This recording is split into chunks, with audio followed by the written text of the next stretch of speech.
2017-18 വർഷത്തിലാണ് നമ്മൾ ജൈവവൈദ്യ ഉദ്യാനത്തിൻ്റെ പണി ഇവിടെ ആരംഭിച്ചത്. അപ്പോൾ അതിൻ്റെ ഭാഗമായിട്ട് വിശാലമായിട്ട് നമ്മളിവിടെ ധാരാളം ഫലവൃക്ഷങ്ങൾ വെച്ചിട്ടുണ്ട്. അപ്പോൾ നമുക്ക് 18-19 വർഷങ്ങളിൽ നമുക്ക് ഇതിൻ്റെ സംസ്ഥാന അവാർഡ് നമ്മുടെ സ്കൂളിൽ ലഭിക്കുകയുണ്ട് ജൈവവൈദ്യ ഉദ്യാനത്തിന്.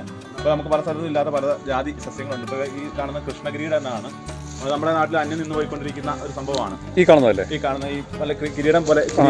അപ്പോൾ നമുക്ക് ചിത്രശലഭങ്ങളെ വളരെയധികം ആകർഷിക്കുന്ന ഒരു സസ്യമാണ് കൃഷ്ണകിരീടം. ഇപ്പോൾ നമ്മുടെ ശലഭോദ്യാനവുമായി ബന്ധപ്പെട്ട് ധാരാളം കൃഷ്ണകിരീടങ്ങൾ ഇപ്പോൾ അതിൻ്റെ വേരിൽ നിന്ന് ധാരാളം മുളച്ച് നമ്മുടെ നിറച്ച് ഇതായിട്ടുണ്ട്. നമ്മുടെ സ്കൂളിൻ്റെ മുൻവശത്തുമുണ്ട്, ഈ ഉദ്യാനത്തിലുമുണ്ട്. അപ്പോൾ അടുത്ത് നിൽക്കുന്നത് മന്ദാരമാണ്. അപ്പുറം ഇതുണ്ട്, അപ്പുറം നിൽക്കുന്ന ആല്.